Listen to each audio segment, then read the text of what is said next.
The Galactic Council chamber fell silent as the transmission began.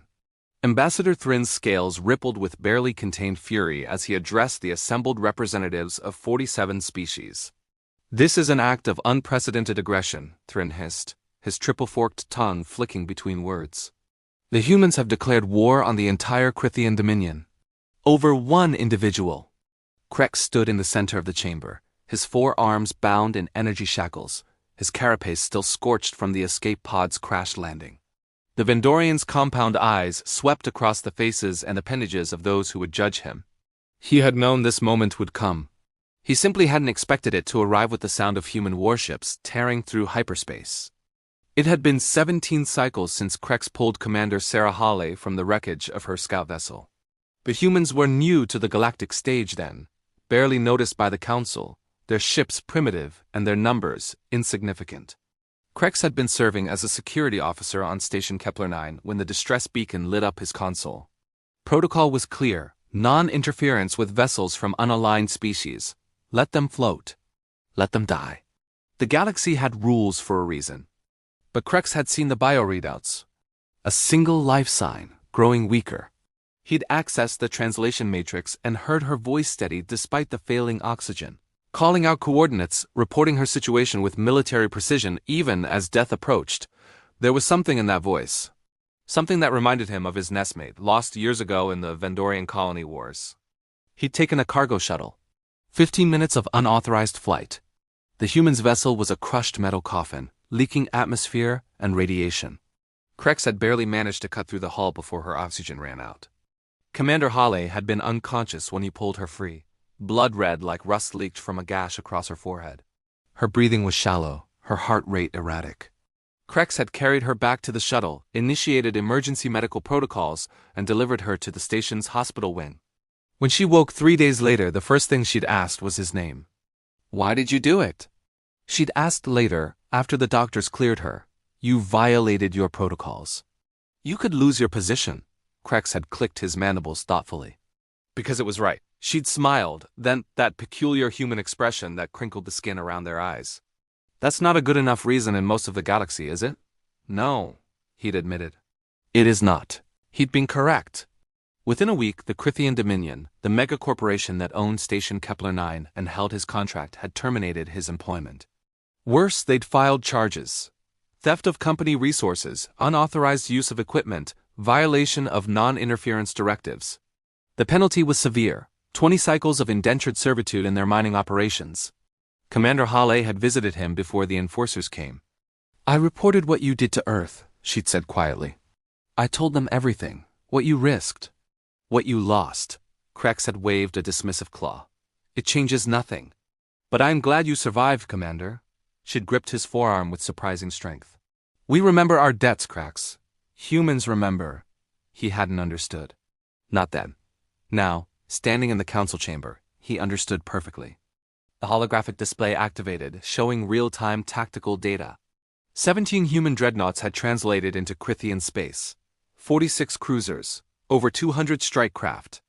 The human fleet had punched through the Dominion's outer defense grid in less than 4 hours, something no military force had accomplished in 3 centuries. "They're demanding his immediate release," Thrin continued, his voice shaking with disbelief. "They've issued an ultimatum. Surrender Krex within 12 standard hours, or they will dismantle every Dominion installation system by system." "Over one Vendorian?" Council Chair Morathan asked, her crystalline form refracting the chamber's light into rainbow fragments. "This is madness. The humans are a minor species. They have no authority." The transmission cut in, overriding the Council's communication protocols. Commander Hale's image appeared, larger than life, her uniform crisp and decorated with new insignia Krex didn't recognize. Behind her, the bridge of a warship hummed with lethal efficiency. "Council members," Hale said, her voice carrying the same steady calm Krex remembered from the wreckage. "I am Commander Sarah Hale of the UE's Remembrance. I'm here to clarify Earth's position." "You have no right to interrupt these proceedings," Thrin began.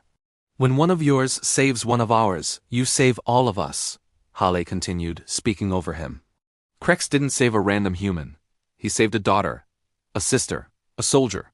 He saved someone who matters to people, and those people matter to other people. That's how humanity works.